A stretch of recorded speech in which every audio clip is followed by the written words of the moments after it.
मनीष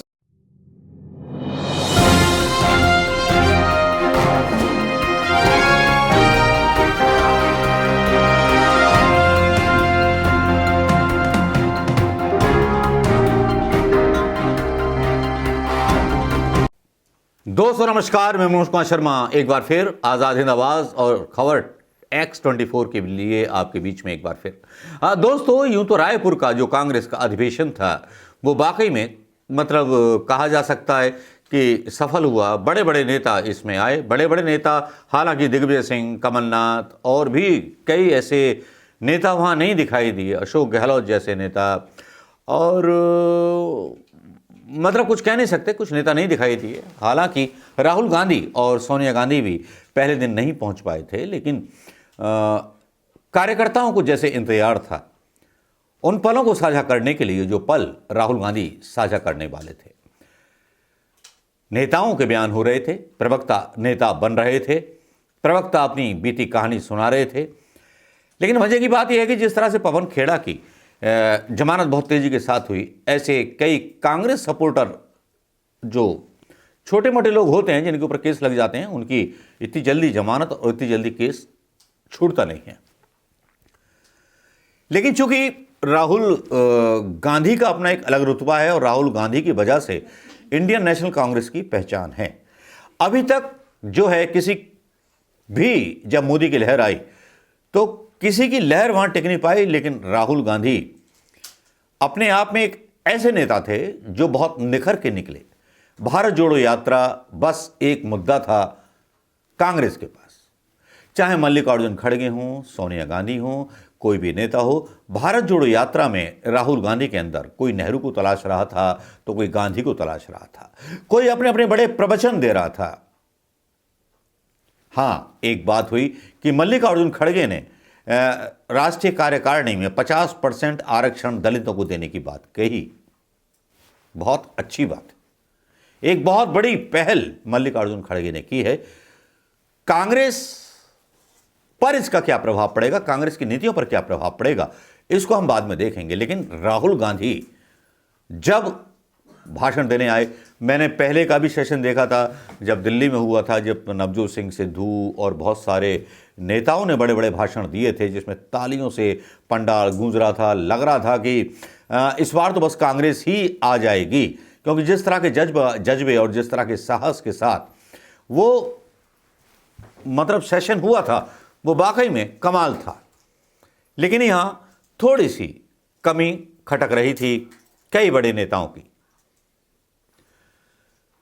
कई बड़े नेताओं की कमी खटकना भी जरूरी होता है, लेकिन उससे बड़ी जो बात होती है वो ये होती है कि जो एक मेन नेता है जिसने भारत जोड़ो यात्रा शुरू की और जिसने अपने संस्मरण अपने कार्यकर्ताओं के साथ शेयर किए, एक हौसला दिया। एक हमारे मित्र ओंकार सिंह ढिल्लों भी थे, फेसबुक पर उन्होंने साइकिल यात्रा की थी पूरे भारत की ईवीएम के खिलाफ। वो भी कट्टर कांग्रेसी हैं, लेकिन उनके साथ कोई सपोर्ट नहीं था, अकेले चले थे। फेसबुक के मित्रों ने उनका साथ दिया था। लेकिन ऐसे खट्टर कांग्रेसी कमी होते हैं और खाटी कांग्रेसी कमी होते हैं। उनको भी सम्मेलन में शायद न्योता नहीं दिया गया, ना उनको बुलाया गया, ना पूछा गया। खैर, बहुत सारे लोग ऐसे हैं जो 2014 से लेकर के 2019 तक कांग्रेस के लिए बेलगाम लिखते रहे बिना किसी लालच के, लेकिन वो कहीं पीछे छूट गए, कुछ नई टीमें खड़ी हो गई। लेकिन जब दुख होता है इस बात का कि जब राहुल गांधी बयान देते हैं तो सोशल मीडिया पर केवल टैग्स चलते हैं, वो भी प्रायोजित। ट्विटर पर हैशटैग चलता है प्रायोजित, लेकिन सोशल मीडिया पर लगता है कि कांग्रेस कहीं अपना कोना खोती जा रही है। जो कोना बचा है वो केवल राहुल गांधी की वजह से बचा है, क्योंकि राहुल गांधी के जो आज स्पीच थी उनके 4 पार्ट्स ने हंगामा मचा दिया है। लेकिन ये हंगामा सोशल मीडिया पर कांग्रेसी कितने लोगों तक पहुंचाएंगे ये देखना बाकी है। 4 बेस्ट पार्ट राहुल गांधी के स्पीच के मैं यहां डाल रहा हूं, देखिएगा। जिसमें राहुल गांधी एक स्पीच में अदानी पर सवाल उठाते हैं, दूसरी स्पीच में बताते हैं कि जब आपातकाल लगा था और इंदिरा जी चुनाव हार गई थी और सरकारी घर खाली कराया गया था, तब अपनी मां से पूछ रहे थे, मम्मी हमारा कौन सा घर है। जब यात्रा शुरू की राहुल गांधी ने सोचा, यार अभी चलना है, इतने दिन चलना है, मेरा घमंड टूट गया। देखिए, एक ऐसे नेता की स्पीच जिसको हम कल्पनाओं में देख सकते हैं, वो ढोंग नहीं करता, वो नाटक नहीं करता, वो मोदी की तरह बड़े बड़े डायलॉग नहीं मारता,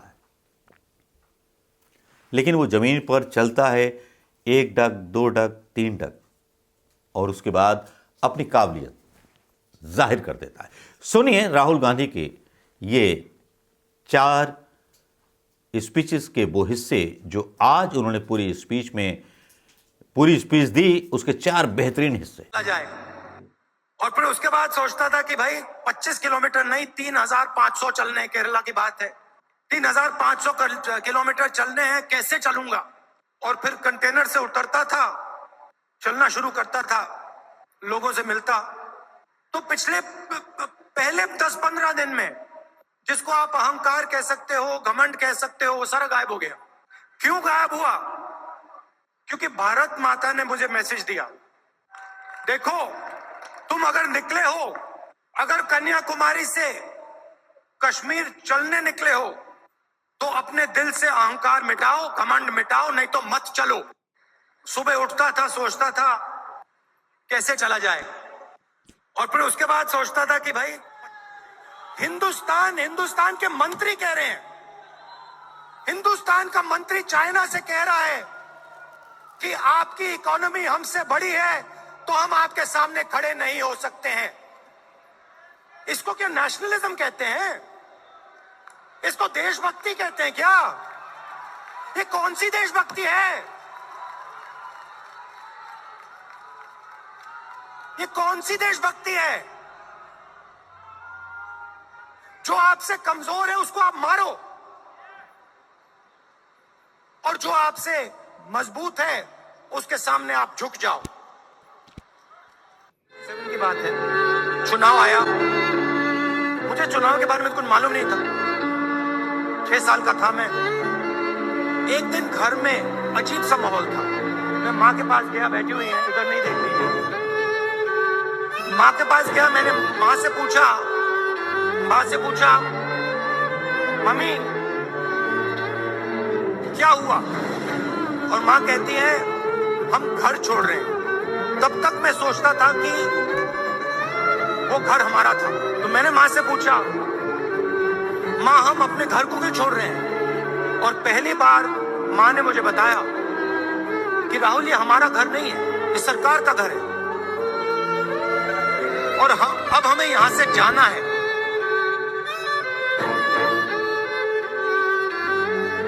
मैंने मां से पूछा, मां कहां जाना है? कहती है नहीं मालूम कहां जाना है। मैं हैरान हो गया, मैंने सोचा था कि वो हमारा घर था। 52 साल हो गए, मेरे पास घर नहीं है। ये आपने सुन लिए होंगे दोस्तों। अगर अच्छे लगे हो तो शेयर करना तो बनता ही है दोस्तों, तो शेयर कीजिएगा जरूर। नमस्कार, जय हिंद दोस्तों। और राहुल गांधी समर्थकों को जरूर कहना है कि इस वीडियो अगर आप तक पहुंचे तो अपने फेसबुक पर, अपने ट्विटर पर जरूर इसको शेयर करें। नमस्कार, जय हिंद दोस्तों।